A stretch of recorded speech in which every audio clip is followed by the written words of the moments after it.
Ah, la coyuntura del país o la situación del país en el momento en que yo empecé en el activismo era finales de los 90, primero con el movimiento ambiente de Venezuela y un par de años después empezamos con Unión Afirmativa de Venezuela.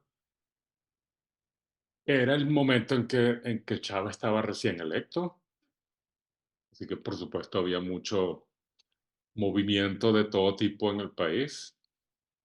Eh, En particular, lo que era positivo de esa época era que parecía haber más apertura hacia progreso social, también muchas creencias en el proyecto de igualdad social y de igualdad de derechos que se vendía en ese momento. O sea que en ese sentido la situación del país se sentía como muy positiva, como que teníamos el viento a favor. Como ya mencioné, empecé con Movimiento Ambiente Venezuela, pero un par de años después un grupo decidimos empezar con Unión Afirmativa de Venezuela, con todo el proceso desde el principio de registrar la organización, de definir una lista de objetivos y de principios de qué era lo que queríamos. Eh, ah, Teníamos un grupo de, qué sé yo, 6, 7 personas, principalmente hombres, un par de mujeres. Era como muy neutro, todo era como muy neutro. De hecho, mi motivación personal para involucrarme con todos estos movimientos había sido que mientras fui niño y adolescente, estos eran como temas tabúes de los que no se hablaba, de los que no se tocaba. Y luego de que yo mismo tuve que adentrarme en los temas y leer mucho por aquí y por allá, fue cuando empezó la motivación de vamos a hacer algo, vamos a abrir el tema públicamente, cosa que ya había ocurrido anteriormente con Entendido y otros movimientos. Pero en cuanto a lo social y cultural, yo siento que lo que había era como mucho silencio.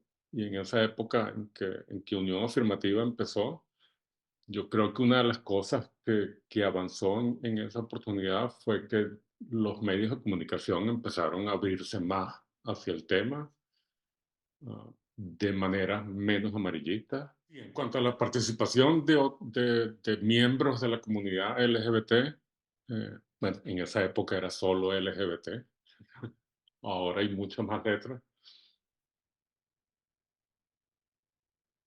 también era medio gris. De hecho, en las organizaciones eh, teníamos, qué sé yo, como dije antes, Unión Afirmativa, éramos 6, 7, pero trabajábamos también con otras 3 o 4 organizaciones que también eran cada organización 6 o 7 personas, no mucho más que eso. Algo curioso en cuanto a participación es que igual todavía había mucho closet. Mucha de la gente que trabajaba con nosotros todavía tenía problemas de closet. Ah, de hecho, yo creo que una de las razones por las que estoy ahorita aquí eh, haciendo esta entrevista contigo es porque que yo era uno de los pocos que no tenía problema, bueno, sí tenía problemas, pues tenía que negociarlo con mi familia, etcétera, etcétera, pero que yo quería que todo se hiciera abiertamente. Yo me metí en todos estos movimientos simplemente como voluntario, yo no quería ninguna situación, ninguna posición protagónica, yo quería simplemente ayudar a que las cosas avanzaran, también porque tenía mis limitaciones de mi trabajo personal. Pero el problema era que organizamos, cuando empezamos a organizar el mes de la diversidad sexual con la marcha, y había un ciclo de cine, y había un evento deportivo, organizamos actividades para todo un mes. En el momento en que hubo la necesidad de hacerle promoción a todos estos eventos a través de los medios de comunicación, todo el mundo desaparecía, yo no puedo, yo no puedo, yo no puedo, yo no puedo, porque todo el mundo tenía de una u otra forma limitaciones para aparecer en público. Está claro, quedamos. 2 o 3 bobos que éramos los que estábamos dispuestos a darle la cara a los medios de comunicación. Y entonces, bueno, así fue que tomé algo de protagonismo, que como dije antes, yo creo que es una de las razones por la que estoy aquí hoy contigo. Eso por una parte. Respecto a la gente que trabajaba dentro de las organizaciones. Lo otro que me pareció muy interesante de esa época fue que cuando organizamos ese primer mes de diversidad sexual con la marcha, que aparte de la marcha organizamos otras cosas, deportiva, un congreso con ponencias, un ciclo de cine, etcétera, y todo terminaba con la marcha al final. La mayoría de la gente no creía en la marcha. La mayoría de la gente creía que íbamos a terminar marchando 4 bolsas y que bueno, y que eso iba a ser todo, que no íbamos a pasar de ahí.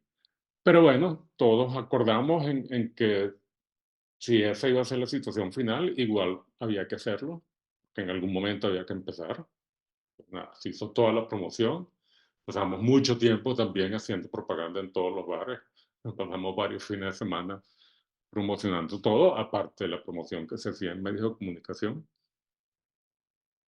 Y me acuerdo que 1 o 2 semanas antes, en una de las reuniones que tuvimos, se hizo una apuesta de cuánta gente creíamos que iba a aparecer en la marcha. Y entonces estábamos 4 o 5 ahí. eh, y los números que daban eran 10, 20, 15. eh, y yo creo que yo fui el que me aventuré con algo así como 80, 120, también era un número pequeño.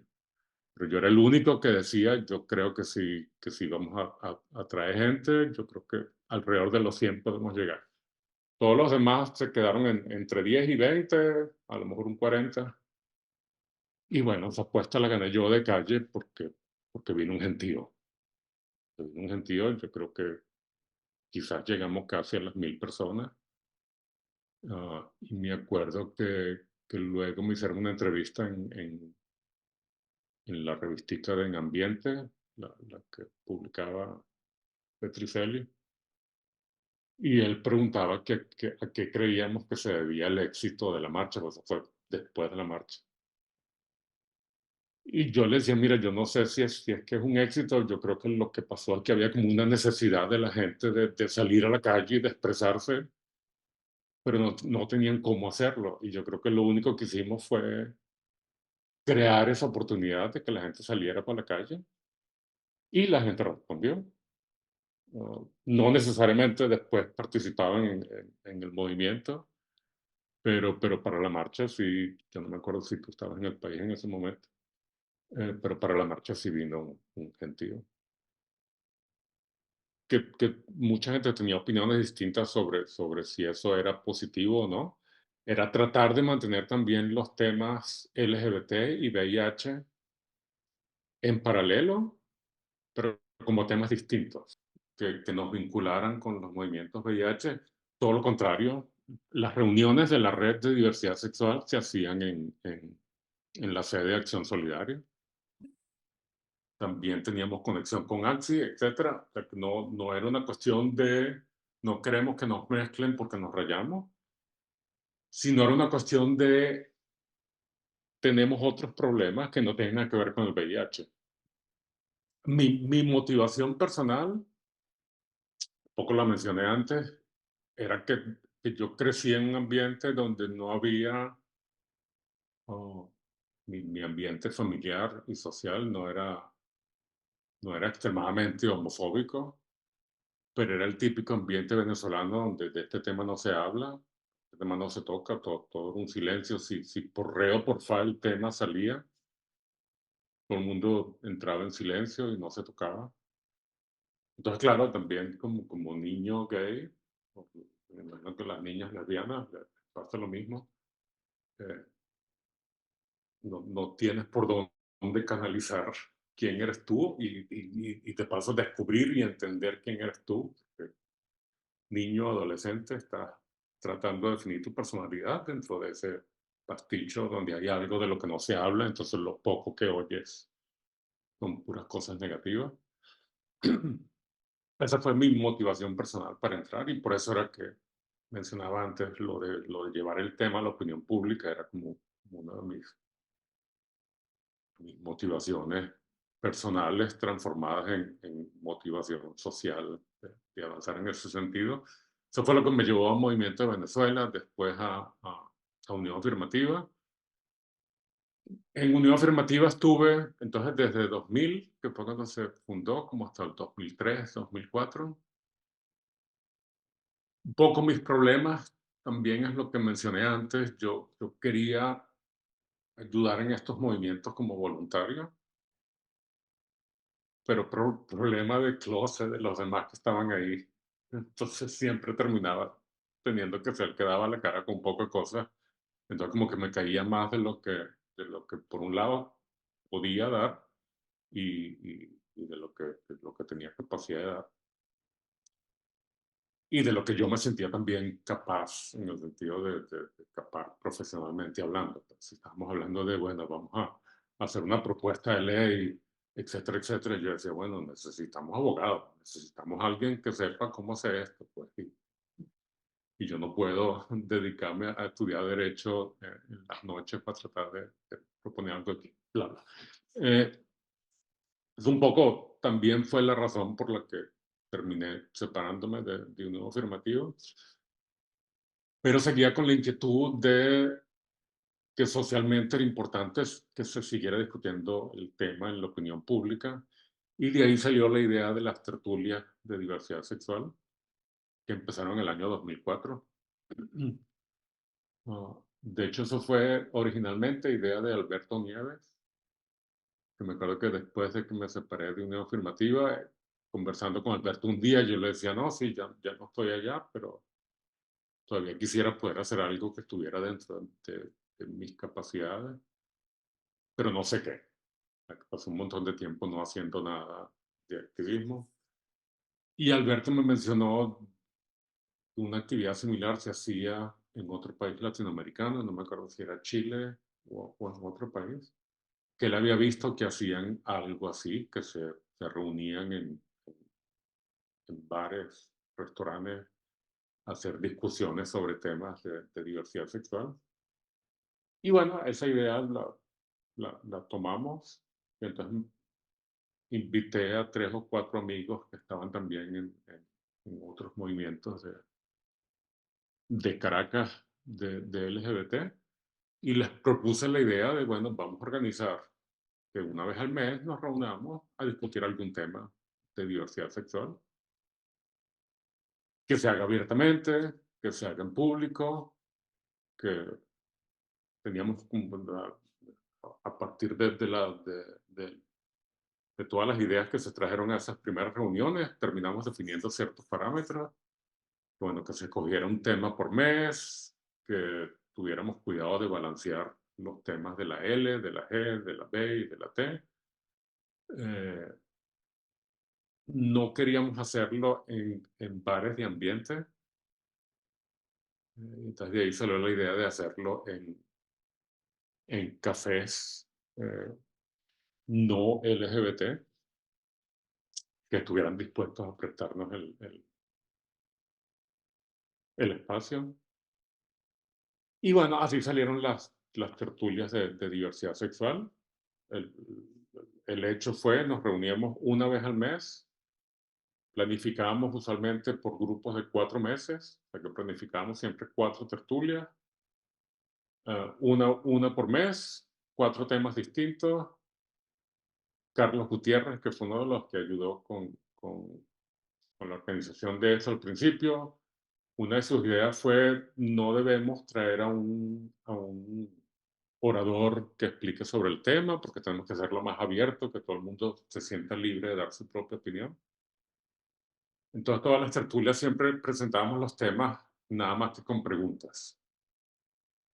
Por ejemplo, un mes que se discutía el closet.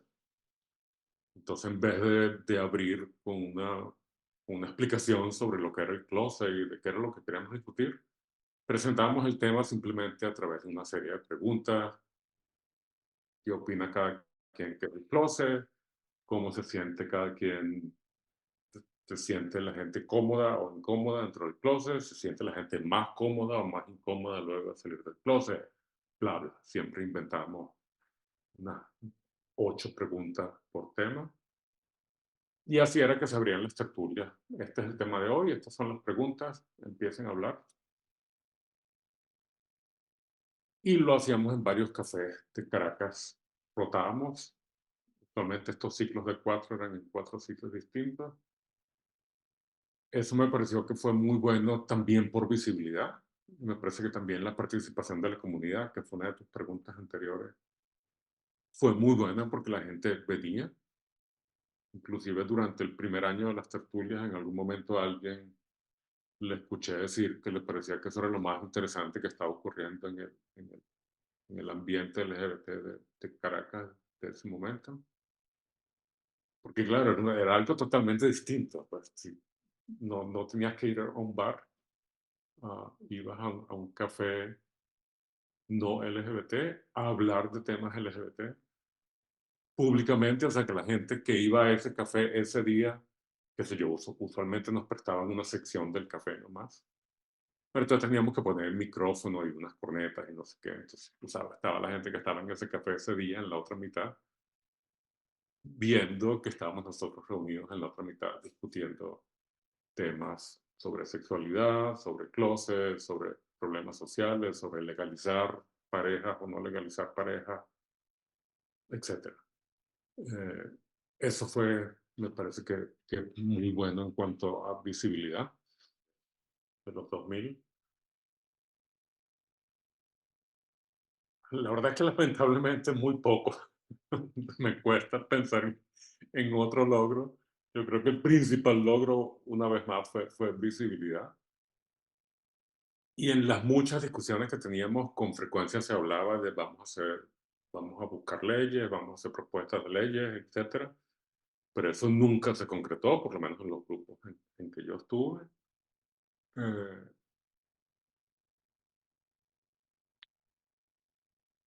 Otro grupo brincando de nuevo a visibilidad. En esa misma época, como yo trabajaba en la Universidad de Simón Bolívar, en esa misma época, en estas actividades, empecé a conocer o a ver estudiantes de la universidad que aparecían en las actividades que organizamos en otros sitios de Caracas. Entonces empecé a entrar en contacto con varios estudiantes y en algún momento salió el tema de no debería haber un grupo estudiantil, no, LGBT en la universidad. Y, y entonces eso también surgió en el año, las tertulias empezaron en el año 2004, el grupo de la Simón Bolívar empezó año 2006, 2007, por ahí. Tú participaste en una actividad del grupo de diversidad sexual en la Simón Bolívar, una de las primeras cosas que se organizó. Yo ahora estoy viviendo en Países Bajos, más o menos en la época en que empezó el grupo de diversidad sexual en la Universidad Simón Bolívar, el grupo estudiantil.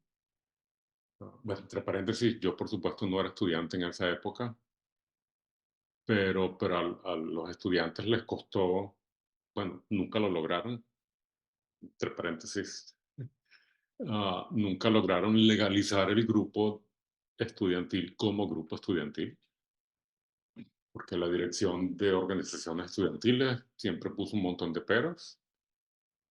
Entre otras cosas, que el grupo no tenía mentores, yo no me acuerdo qué figura le inventaron. La universidad vivió inventando excusas para no reconocer el grupo. Total que los muchachos me pidieron que oficialmente fuera el asesor, mentor, una cosa así. Era lo que les pedía la dirección de desarrollo estudiantil para ser un grupo estudiantil reconocido. Entonces, bueno, me pidieron que ocupara esa posición oficial. Y luego la universidad siguió inventándose otras excusas para no reconocer al grupo. Ah, que esto de nuevo, volviendo al tema social, y disculpa que me desvíe de lo que me preguntaste originalmente, volviendo al tema social, vuelve a la cuestión gris de la sociedad venezolana de ese momento, que no había un movimiento fuerte en contra de la comunidad LGBT, pero tampoco a favor. Y yo creo que lo que pasó en la Universidad Simón Bolívar era un ejemplo perfecto de eso. La universidad siempre apoyó que el grupo existiera, todas las actividades que organizaron fueron apoyadas, se hacía promoción, se hacía propaganda, todo, y la universidad decía, buenísimo, ok, reconozcan el grupo como grupo estudiantil oficial. Ah, no, bueno, tú sabes, es difícil, ¿por qué? Bla, bla, entonces, mil excusas. El grupo oficialmente nunca existió dentro de la universidad, a pesar de que era muy apoyado y muy conocido. Todo esto viene a colación de que en esa época que empezó este grupo estudiantil, yo vine a los Países Bajos por un año, o, eh, eh, que tenía año sabático en la Simón Bolívar, vine para un proyecto de un año por aquí, y en esa época conocí a Oliver, que es mi esposo hoy en día. Eh, entonces estuve ese año aquí, lo conocí, me regresé a Venezuela, luego él se vino conmigo, estuvo conmigo en Venezuela un tiempo, y luego vinimos, nos casamos acá y yo terminé mudándome para acá. Entonces, nada, estoy hoy en día solo, felizmente casado, sin activismo. Eh, lo que sí dejé como consecuencia de eso fue, luego de que nos casamos acá, yo todavía viví un año en Venezuela. Entonces dije, bueno, le voy a apoyar la paciencia al gobierno. Entonces busqué las leyes de, bueno, qué hace un venezolano que se casa en el exterior cuando regresa a Venezuela. Y Tamara Adrián me ayudó en eso. Entonces, bueno, buscamos cuál era el artículo de registro civil, de qué es lo que tienes que hacer como venezolano si te casas en el exterior cuando regresas a Venezuela. Entonces, bueno, fui para el registro civil a decir, mira, me casé en el exterior, ¿qué tengo que hacer? Ah, tienen que traer el acta de matrimonio, no sé qué. No, aquí tengo todo. En lo que vieron los papeles, oh, oh. Entonces Tamara estaba ahí, Tamara vino conmigo y cuando dijeron que no podían aceptar los papeles, Tamara les preguntó por qué y cuando dijeron por qué, Tamara les dijo, bueno, pero entonces quiero que me lo pongan por escrito, bla, bla. Y dejamos ese proceso andando, que al final eventualmente se trancó en un cierto punto legal.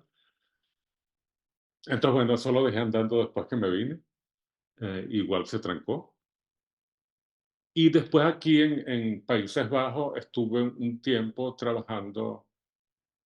Aquí las organizaciones de activismo están establecidas desde hace mucho tiempo, desde la época de la Segunda Guerra Mundial, por ahí se fundó la organización la más grande que trabaja aquí en el país, que tiene ramas regionales en todas partes. Entonces, yo busqué contacto con la rama regional de donde yo vivo, que es Nimega, se llama la ciudad, Nijmegen en inglés o en neerlandés. Y tenían un grupo para trabajar con solicitantes de asilo LGBT, es decir, personas que vienen, principalmente venían de Nigeria, Camerún, Irán, Irak, que son perseguidos en su país por ser gays o lesbianas o transexuales y vienen acá a pedir asilo por eso. Y entonces el proyecto en el que yo estaba, simplemente lo que hacíamos era organizar actividades sociales de apoyo a esta gente. Y a veces también de ayudar con el proceso de asilo, pero eso era como más delicado porque nos tenían prohibido que nos metiéramos con el proceso de asilo, cosas que yo también decía, bueno, menos mal, porque yo no sé nada del proceso de asilo, así que no, tampoco puedo ayudar en ese sentido. O sea que lo que hacíamos era como organizar apoyo social y un poco también educativo, vamos a hablar de estos temas de maneras en que quizás ustedes en sus países no podían hablar abiertamente. Entonces tuve un tiempo de voluntario trabajando con este proyecto, con la organización COC, que pueden buscar fácilmente por internet. COC es la organización nacional que trabaja por los derechos LGBTQI+, hoy en día, con ramas regionales en todas partes. Una cosa que iba a comentar es que cuando Unión Afirmativa empezó, una de las cosas que se decía siempre era, vamos a poner un nombre que, en el que no sea obvio que somos un grupo de gays y lesbianas para que nos puedan reconocer fácilmente. Y la mayoría de nosotros estábamos en contra de jugar ese juego de medio closet y medio no closet. Pero este COC históricamente sí tiene nombre closetero adrede, que era época en donde era ilegal ser homosexual. Entonces, de hecho, COC significa algo así como Centro de Cultura y Entretenimiento. Ah, y solo mucho tiempo después ya se convirtió en una organización abiertamente LGBTI+.